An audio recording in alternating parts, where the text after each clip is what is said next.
Really good weekend. You feel good after winning the game, 27-26. Just did things at the end of the game that we had to do, to come out with a W. When you hold another opponent under 50 yards rushing, you have 500-something yards of total offense yourself, you feel like you ought to win, probably by 2 scores. But I give them credit. They got a good program, good football team, and we did what we had to do. We had a couple stops right there at the end of the game that were huge for our defense.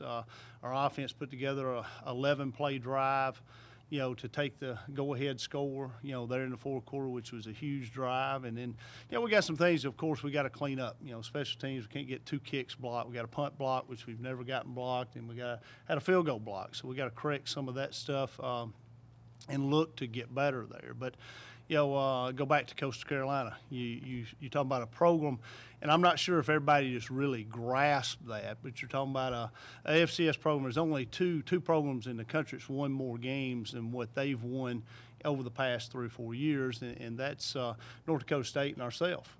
So you're talking about that elite of a program. I think, sometimes people just expect us to show up and blow everybody out. There's other people play football too, and they play it pretty well. So, we beat a good football team. So I'm definitely not disappointed, in the W, in the win. I thought our team played really good, and we played hard, and, you got to give them credit where credit's due. So, and you're talking about a program that's double our budget. They're moving up to FBS. They got the budget to do that. So they do a lot of things really, really good. I like to say, thanks to our loyal fans, we've got about, I always say about 14,000 fans that rain, sleet, shine, where we're at. By gosh, they're going to be there. They're going to be there. They're supportive, okay? Our crowd was a little down outside of our loyals. I say our crowd was down about 10,000 people, on Saturday, and that was very disappointing. We had a band day that accounted for probably 2,500 to 4,000, people in our stands. And so I guess for some of our alumni, some of our students, the timing's got to be right. Outside of those 14,000 are loyal. I guess Alabama can't be playing Ole Miss. We can't pack a suitcase up and, get back to the house on the weekend for our students. So, it's a big game anytime we play. When we play at home, we expect the same type atmosphere, and we really depend on that. And I am talking to you. If you're an alumni, you are a fan. It's not talking to somebody else. I'm talking to you. We need your support. So our guys thrive off of that. So, pat on the back to our 14,000. It's always there.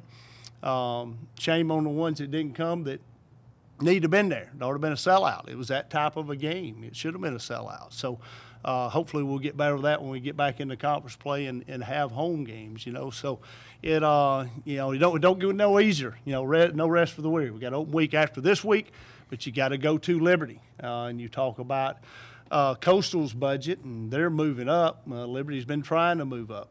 They're just waiting on the conference to take them. They got the biggest, budget in FCS football. They probably have a budget along the lines of some, lower-level Power 5 schools.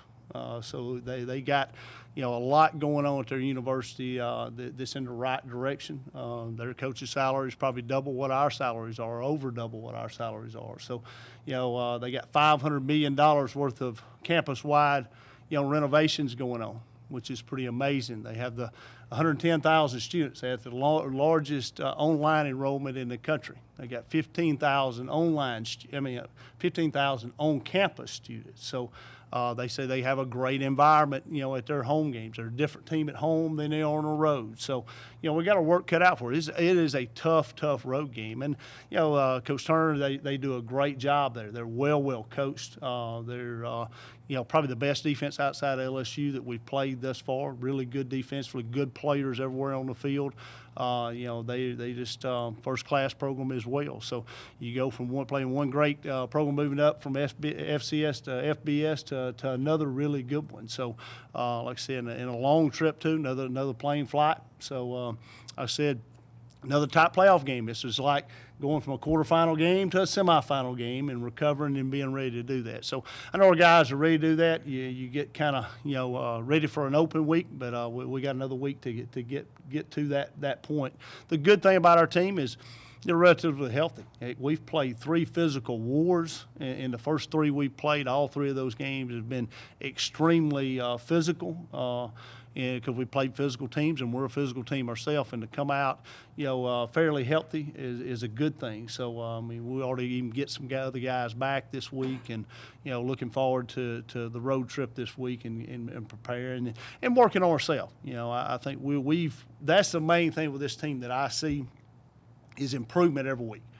We got better from game 1 to game 2. I've seen huge improvement, continuity, growing in a chemistry, and then I've seen the same thing from the LSU week to this week. Hopefully we'll continue to do this. I go back to, I said all season, this team's hungry. We want to be the very, very best we can be, by the time we go into playoffs. So, I think we got enough experience on this team that knows the journey. They know the process of the things we got to go through during the year to be able to get to where we want to be. And I see a very determined team, head down, do your work every day, and not a lot of bells and whistles. And that's a good thing. And like I said, just excited about this week and excited about the win. We've kind of put that behind us this weekend and moving on to Liberty, but opening it up for questions. Had a few things I had to get off my chest today.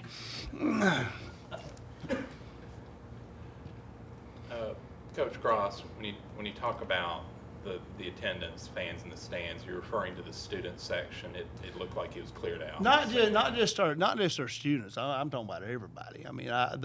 We had 22,000 plus, almost 23 Thursday night against UNA. The band day with about 2,000 band students, high school students filled up the other side. But we got. Our students are no different than our alumni. You got our half that student body that was rocking on Thursday night against UNA. They're loyal. They gonna be here. We go to Frisco, they gonna find a ticket. They gonna find a way to get to Frisco. It don't matter where we play at, when they find it. They drop in whatever they doing. They coming to watch us play. And then their same ways. The other ones are the same as our other alumni. If Alabama ain't playing Ole Miss, they gonna come to our game. If Alabama's got a big game, they might find something else to do. Or so I go back to alumni and student base both. It's making it a priority. And like I said, we got some diehards. It don't matter who's playing; they gonna watch the Gamecocks play. And I think that's the way it ought to be. And like I said, I'm just encouraging, patting the ones on the back need to be patted on the back, which is our loyal fans, and trying to encourage those loyal fans, make some more loyal fans. Bring somebody else to the game week, convert them to being loyal, just not when the time fits them, So, like I said, it's an overall thing there. And it wasn't bad. Heck, there's a lot of FCS teams that would love to have 18,000. And some of them sitting here going, why is he complaining about a crowd of 18,000 people? And like I said, I want that thing packed out. That's the way I think it ought to be. I think we ought to sell a thing out, and we ought to be able to do that week in, week out. There's no reason why. We have a great alumni. We have great students. So just asking them to make it a priority. To make sure they're here. Eli, just piggybacking off that a bit, what I could see off social media, an awful lot of your fellow athletes who are not football players at JSU were at the game, and they seem to support you guys pretty regularly, which I would imagine is meaningful to you because I seem to see you at a lot of softball and basketball, and you're very supportive of the other sports as well. What does that mean to you to at least see the other athletes as part of that loyal fan base that Coach Cross is talking about? Yeah, it means a lot because like you said, I go to softball, soccer, baseball, tennis. Like, if our team is playing, I'm gonna be there, and I expect the same thing for them. That's why I was talking to some softball girls down in the training room earlier, and they was telling me how their feet was hurting during the game. They would not sit down. They said they weren't gonna sit down until we came off the field with a victory. And I expect that because they loyal. And I feel like they expect the same thing out of the football team. whenever it's another event, we all gonna rally together and go see them. And I mean, we go through the same situations, practice, schoolwork, so we understand each other. So, I'm happy that they come to the games and support just like we do. Have you really been to a JSU tennis match? Yeah, I have. Okay, that's dedicated. I think the only thing I haven't been to was rifle, maybe. And I don't even know how you get to that. So, Coach will get you a ticket, man. We'll figure a way to get you out into a rifle bit. Walk in the back. Hey, Coach, common thing I keep hearing on the sidelines is do your job. Is that a theme for you all this season? And if so, could you kind of elaborate on that a little bit and where it comes from? Well, I think it's what our program's built on, is everybody doing their job, and it's important. It's just like we're talking about, fans and loyal fans and other fans. It's just do your job, and I don't really think, a scout team guy on our team is as big a part of our team as Eli, and he'll tell you that. Our scout teams, I think, is what's made us really, really good, and that's just about blue-collar guys doing their job. And it don't matter if you're a walk-on guy, if you're a scholarship guy, just do your job. That's what you're expected to do. So that's kind of the standard of our program. And I guess that's kind of what I'm kind of trying to feed our fans on is you do matter. You may think, hey, I had something going on. You do matter. You being there, you being in the stands, and it taking precedent over other things, it matters because it helps us as a university win. It helps our players on the field. The atmosphere we have, there's not many people that's got an atmosphere like we do in FCS football. We're going to play one that they say is one of the best. That they got 15,000 on-campus students, and it's not a suitcase town. They're going to all be there. It's a packed house deal. So that's kind of what we want. Do your job, and that's what we want everybody to do, all the way down from our managers and trainers to guys on the field. But that is a kind of a thing we live by daily. John, what you said earlier about the expectation that you're going to blow everybody out when you hit the field, is there a double-edged sword, I guess, to the level of expectation you've created for yourself? Well, I mean, that's fans. I mean, we expect to do the very best we can, and we realize sometimes that we're kind of circled on that calendar on everybody's schedule. I mean, everybody in our conference, everybody we play. You look at Coastal, this past weekend. We're the biggest non-conference game they play, and their conference don't count because they're moving up. So, we were their Super Bowl. They I guarantee they worked all season. They worked on us. We got teams in our conference that work on us all year long. So we expect to get everybody's best shot. So we know people are going to play us really close. They're going to play good. The other people will make plays. So we don't expect people to go out there and, roll over and play dead. Now, if they do, we'll take it, But it goes back to the theme that we have of it's how we play. It don't matter who we're playing or how they play. The only thing we're in control of ultimately is how we play. And we're just totally bought into that philosophy. And it's a good thing, I think, from our players, our staff, and everybody.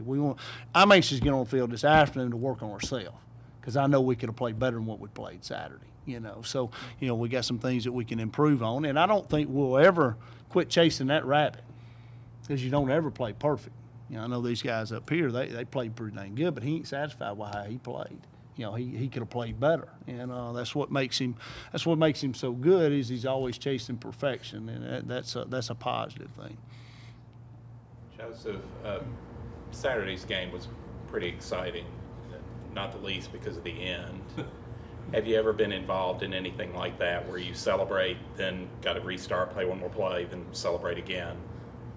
No, sir. That was something I've never experienced before, and it was exciting. A lot of confusion on the field, too, as well. But playing in something like that and having the fans stay for that one last second and having everybody on their feet kind of anxious to see what's happening was definitely something you always remember.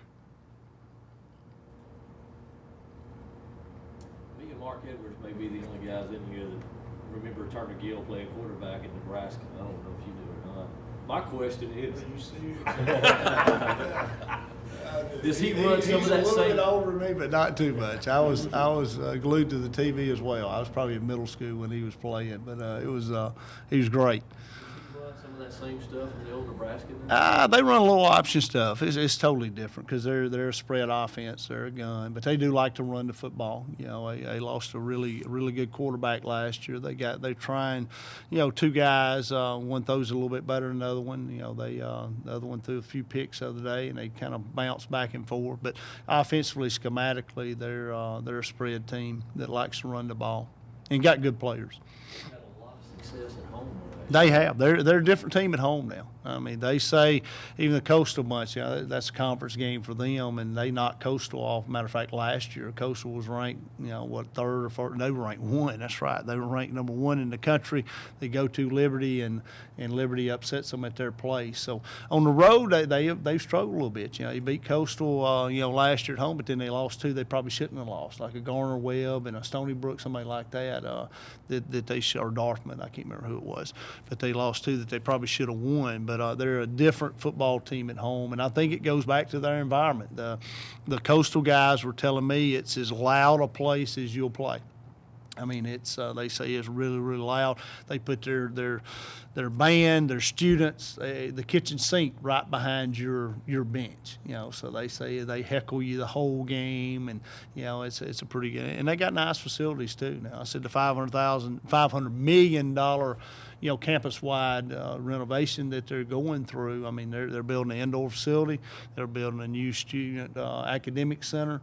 They're building a new student rec center. I mean, there's all kind of things that they're building. They can do a lot with $500 million, I guess. So, but anyway, their facilities are top-notch, and like I said, better than most mid-major FBS teams, and I would say as good as some Power 5 schools. So, you know, they got a lot of good things going, and like I said, we got our work cut out for it. I'm kind of glad we're playing the game. You know, I mean, it's an opportunity to go and see what somebody else has got and kind of what you're competing against nationally, you know, and that's what I think what's been amazing about what these guys have done here is if we've done some things behind the 8 ball a little bit, you know, and overcame some stuff like that and played at a national level. And you got some other conferences that they're running their programs like, you know, mid-major schools. And like I said, it takes money to do that. And like I said, it's going to be good to go up there and play a team that, you know, I'd say they're well over double our budget of what we are football operations-wise. Joseph and Eli, going into an environment that you're expecting, to get the juices flowing a little bit more when the crowd's on you and into it like that on the road? No doubt. Playing in a crowd with it full, packed out, I mean, it always sends chills through your body. Just having that environment of everybody watching you, it's just one of those exciting moments where you do your best and everything's on you and eyes are on you and you always perform your best at that level too. Yeah, I can't wait to play. I actually went and Googled a picture of like the stadium and stuff and the fans, and it looked amazing. It looked crazy. So I can't wait to be in that environment. You know, they have a really good football team, and you know it's gonna be a battle to the end. I can't wait to play.